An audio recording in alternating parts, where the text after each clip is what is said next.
What's up, everybody? It is Monday, November 2nd.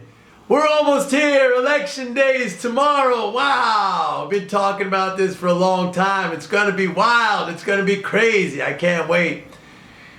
All right, everybody. We had a big up move today. Well, big in the Dow. NASDAQ was up. All three of the main market averages were up.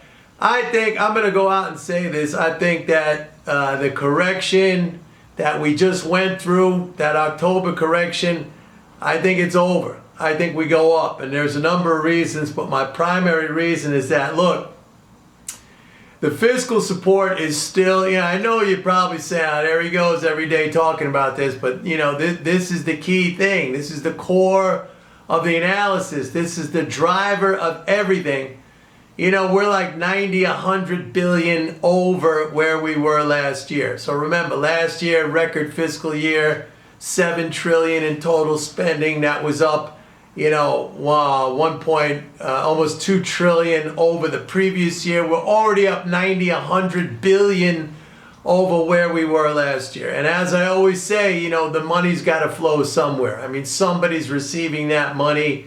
It's not equally spread out through the economy, but the large companies are just sucking up that income, and that's just going to keep everything floated. It's very hard. Let me just say this.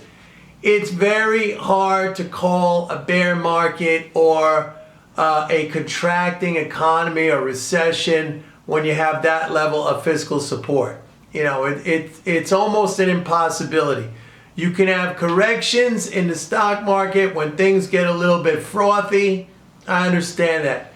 And on that note, I don't think it's frothy. I mean, if you look at sentiment, whether that's in the AAII weekly survey, if you look at the put-call ratio, if you look at commentary, I mean, there's a lot of angst out there. There's a lot of worry. I don't see this as a hyper bullish environment. I don't see high levels of optimism and euphoria like, what we saw coming into the beginning of the year. In the beginning of 2020, people were bullish. I was talking about this. The level of bullishness was through the roof. You had all these Wall Street people saying, now is the worst time ever to sell stocks. You'd be crazy. You got to buy. These were the same people like a year before that, saying the opposite. And then they turned super bullish. So we don't have that environment anymore. Certainly don't have that right now. You have worry about the election. You have the COVID situation. You have all kinds of stuff. You have, businesses closed. You have shutdowns. You have people out of work. So I just do not see that. And you had my good old buddy, Jim Rogers, they're printing money. He's the original, they're printing money guy.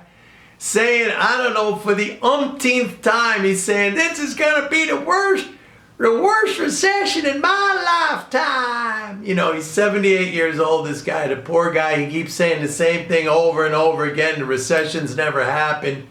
So he's got to say it again. It just amazes me that the media outlets keep bringing people like this on. Clowns, absolute clowns.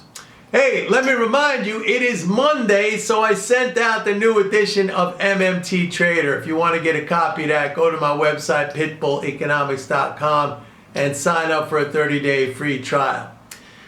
So yeah, that's it. Tomorrow's the big day, election. It's going to be very exciting. I think it's going to get chaotic. I think it's going to get nuts.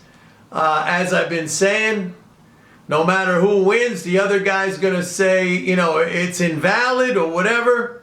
And this thing is just going to drag on like crazy. So I can't wait to see how it goes. All right, everybody. See you tomorrow. Go to my website. Get that 30-day free trial of MMT Trader. Bye-bye.